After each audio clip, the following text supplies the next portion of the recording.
Nyamara mw'abantu mwe isi igeze ku maherezo, ibi ni bya bihe abahanuzi bahanuye, baravuga ati hazabaho icyaha habe n'igisa nkacyo, hazabaho ubutinganyi, abaryama bahuje ibitsina, ndetse habe n'abagabo bazaba bapfukamira abagore babo.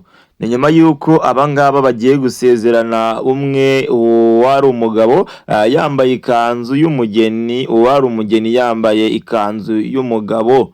Ibi ngibi noneho turabyita ngo iki? Ibi ngibi byabereye hehe? Ano mafoto si AI tu, ni ibintu bya nyabyo, ni ibintu byabaye kandi byabaye hano iwacu mu Rwanda, aho umukobwa yagiye gusezerana n'umusore. Umusore akaba ari ugenda yambaye ikanzu y'umugeni, aribyo bita ati nyamara ibi ngibi mu Kinyarwanda byita ngo iki? Umugore urongoye umugabo mu Kinyarwanda babyita ngo iki? Ngenzi ko gusa umugabo warongoye umugore ukize bamwita Mborirakiza.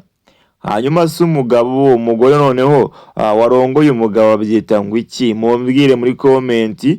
Rero ibi ngibi ni ibintu bikomeje kugenda bitangaza benshi, aho kubona umugabo yafashe umwanzuro wo kuba yakambara ikanzu y'umugeni, umugeni agafata umwanzuro wo kuba yakambara ikote, agakweto k'agacongo, agashati, akarenza kane, ubundi rwose ubundi ikintu uyu mugeni yambaye ntiwamenya, ubundi akahita ajya kugira ute?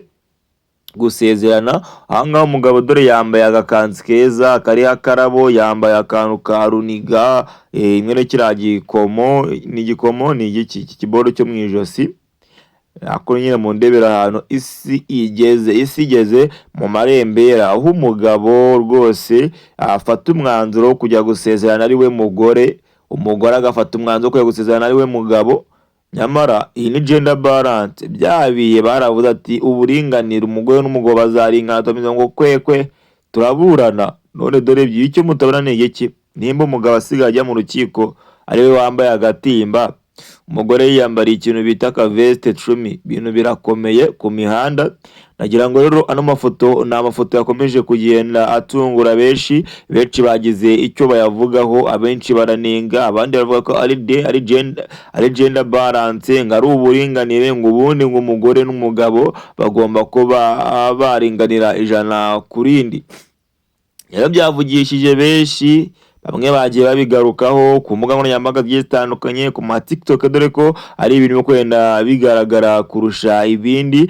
Ku ma Instagram ni amafoto arimo kugenda acicikana y'uno musore n'uno mukobwa bagiye gusezerana mu murenge, umwe yambaye agatimba, undi yambaye ikote, kandi uwari wambaye ikote ni umugeni w'umukobwa, umugabo we yari yambaye agakanzu.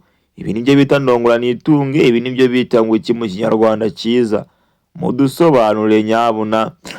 Nk'ibisanzwe rero, nimba ukurikirana ino channel yacu, icyo usabwa ni ukanda subscribe kugira ngo ujye ukomeza ugenda ubona udushya nk'utu ngutu umunsi ku wundi. Nge nitwa Iradukunda Jay. Komeze ubane n'Imana, kandi Imana ikomeze ikunyuze mu nzira zayo nziza.